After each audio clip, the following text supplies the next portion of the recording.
Bonjour à tous, je suis Sébastien de Rénovation Toiture Oxtali. Vous en avez l'habitude, on fait régulièrement des tutos d'entretien concernant l'amélioration de l'habitat et aujourd'hui nous sommes sur un chantier d'assèchement de murs. Donc nous sommes chez un client qui nous a connus comme pour beaucoup sur les réseaux sociaux pour un projet qu'il est en train de mettre en œuvre, puisque comme vous pouvez le voir sur la pièce comme ici, d'accord, c'est un chantier qui est vraiment de base. Donc qu'est-ce qui se passe? Il m'appelle, il regarde un petit peu nos vidéos et il voit qu'il a des problèmes d'humidité ascensionnelle, donc il me demande de faire un chantier et c'est vrai que sur les chantiers d'humidité ascensionnelle, c'est un peu compliqué d'expliquer comment on fait, hormis si on vous montre exactement ce qu'on va faire et comment. Donc venez voir avec nous. Donc l'humidité ascensionnelle, c'est relié à ce qu'on appelle un sol qui est un sol glaiseux. Donc tout bêtement, la terre stocke de l'humidité et le mur fait effet un petit peu aimant et fait remonter l'eau. Donc nous on a percé sur toute la partie en fait de la base du mur un trou qui va en direction des fondations.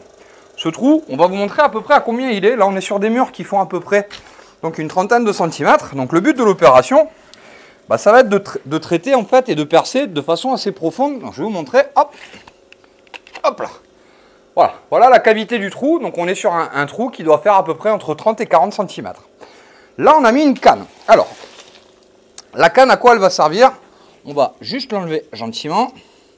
C'est tout bêtement en fait un élément qui va rentrer dans le trou. Et quand on va serrer à ce niveau-là, ça va faire étanchéité. Le joint en fait va permettre au produit de ne pas ressortir et de rentrer directement dedans.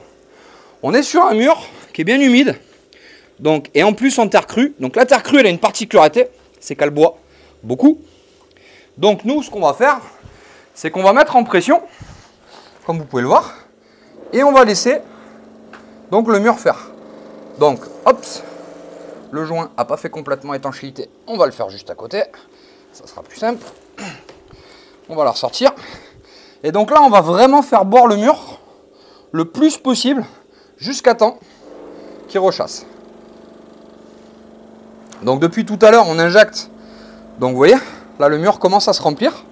Donc en fait, en direction de la fondation, on va faire couler un produit. Et le but, c'est que le produit en fait noie complètement toute la partie qui est en contact avec la terre pour éviter la remontée capillaire.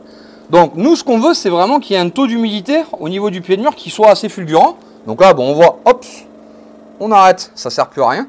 Et ça, on va le faire à la demande. Ça veut dire qu'en fait, comme ce mur, il est vraiment très chargé en humidité, nous, en fait, on va lui donner beaucoup de produits pour que ce produit qui sera en contact, en fait, quand il va être en contact de l'eau, va durcir et créer une arase sanitaire qui va en fait bloquer l'eau sous la fondation et l'humidité ne pourra plus remonter dans le bâtiment. Voilà un petit peu de quoi on parle quand on parle d'assèchement de mur. Et bien là, c'est la preuve en vidéo. À bientôt, ciao ciao.